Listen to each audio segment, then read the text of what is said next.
அந்த hotspot too much படத்துல வர எம்எஸ் பாஸ்கர் பேசுற சீன்லாம் வந்து சோசியல் மீடியால பயங்கர ட்ரெண்ட் ஆயிட்டு இருக்குது இப்போ. ஆனா அதே படத்துல வர தம்பிராமையா பேசுற சீன் வந்து ட்ரெண்ட் ஆயிட்டு இருந்தது. இதுக்காகவே இந்த படத்துக்கு போனேன்னு சொன்னா நம்புவீங்களா? ஆமாங்க. அப்படி இந்த படம் வந்து உண்மையிலே நல்லா இருக்கா இல்லையா அண்ட் தியேட்டர் பிளாகோட சேர்த்து இந்த வீடியோல நம்ம வந்து பார்க்க போறோம். நைட் தான் இந்த படத்துக்கு போலாம் அப்படி சொல்லி சடனா ஒரு பிளான போட்டு, ஏன் அப்படின்னா எம்எஸ் பாஸ்கர் வந்து அந்த கிரிஞ்சி ஃபேன்ஸ்க்குலாம் வந்து செருப்படி ரிப்ளை கொடுக்குற மாதிரி அந்த வீடியோல வந்து டைலாக்லாம் பேசியிருப்பாரு.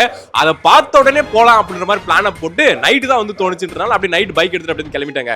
அனி என்னோட ஏர்கட் வந்து செம மோசமா இருக்குல்ல, ஒரு வடக்கன் கடையில போய் சிக்கிட்டாங்க. நான் சொல்றது அவருக்கு புரியல, அவர் சொல்றது எனக்கு புரியல அப்படின்ற மாதிரி கடைசி இந்த மாதிரி ஆயிப்போச்சு. எடையா பாவம் பண்ண உனக்கு. சரி டிக்கெட்டை வாங்கிட்டு அப்படியே ஸ்கிரீனுக்குள்ள போயிட்டாங்க. மூவி வந்து ஸ்டார்ட் ஆயிடுச்சு. ஹாட்ஸ்பாட் 1ல என்ன நடந்துச்சு அப்படின்றத ஒரு ரீகேப் மாதிரி வந்து போட்டாங்க. நீங்க ஹாட்ஸ்பாட் 1 பார்க்கறனா கூட பரவாயில்ல, 2 வந்து பார்க்கலாம், புரியும். ஓப்பனிங் அந்த ப்ரொடியூசர் கிட்ட ஸ்டோரி சொல்ற மாதிரி வந்து ஸ்டார்ட் பண்ணாங்க. அதுவே பண்ணா இருந்தது. ஃபர்ஸ்ட் ஸ்டோரி வந்து பாத்தீங்க அப்படின்னா எம்எஸ் பாஸ்கரோட ஸ்டோரி தான். இந்த டைகார்ட் ஃபேன்ஸ்னு சொல்லி கிரிஞ்சி பண்ணிட்டு சுத்திட்டு இருப்பாங்களே, அவங்க எல்லாம் பிடிச்சி சப்பு சப்புன்னு கண்ணத்துல அரைகிற மாதிரி எம்எஸ் பாஸ்கரோட டைலாக்லாம் அவ்வளவு ஃபயரா இருந்தது. ஃபர்ஸ்ட் ஸ்டோரி வந்து நல்ல மெசேஜாவும் இருந்தது, நல்லாவும் வந்து பண்ணிருந்தாங்க. அப்படியே இன்டர்வியூல விட்டாங்க. அப்படியே வெளியே போவோம்னு சொல்லி போனா அங்க பார்த்தா நம்ம ஜனநாயகனோட போஸ்டை பார்த்து அப்படியே எமோஷனல் ஆயிட்டாங்க. பொங்கலுக்கு இந்த படம் வராதது எனக்கு வருத்தங்க, ரொம்ப வருத்தங்க, எனக்கு ரொம்ப வருத்தம். அப்படியே திருப்பி வந்துட்டு படம் வந்து ஸ்டார்ட் பண்ணிட்டாங்க.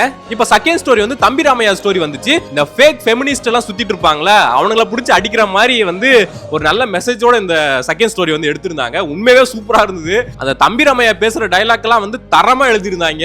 கண்டிப்பா வீட்ல இருக்கிற எல்லாரும் பார்க்கக்கூடிய சீன்ரா அது. தேர்ட் ஸ்டோரி வந்து நம்ம அஸ்வின் நடிச்சிருந்தாப்ல. உண்மையாவே வந்து இந்த 3 ஸ்டோரியில இந்த ஸ்டோரி தான் எனக்கு ரொம்ப பிடிச்சிருந்தது. நல்ல ஒரு ஸ்கிரிப்ட் நல்லா பண்ணிருந்தாங்க. கிளைமாக்ஸ்ல அந்த ஒரு ட்விஸ்ட் எல்லாம் வந்து அன்எக்ஸ்பெக்டட், நல்லா ஃபன்னாவும் இருந்ததுனால ஓவராலா செகண்ட் ஹாஃப் ஃபுல்லாவே வந்து ஃபன்னா தான் இருந்தது. அதனாலயே என்னமோ எல்லாரும், நானுமே வந்து சிரிச்சிட்டு இருந்தேன் அதெல்லாம் பார்த்துட்டு. கண்டிப்பா ஃபேமிலியோட வந்து பாருங்க. அப்புறம் ஓடிடில வந்ததுக்கு அப்புறம் தியேட்டர்ல பார்த்திருக்கலாமே அப்படி சொல்லி ஒப்பார வைக்காம இப்பவே வந்து தியேட்டர்ல பார்த்து என்ஜாய் பண்ணுங்க. நானும் படத்தை முடிச்சிட்டு ஃபுல் ஃபீலோட வெளியே வந்துட்டு சரி ஏதாவது சாப்பிடுவோம் அப்படின்னு சொல்லி சிக்கன் ரோல் ஒன்று சாப்பிட்டுட்டு அப்படியே வீட்டுக்கு வந்து கிளம்பிட்டேன்.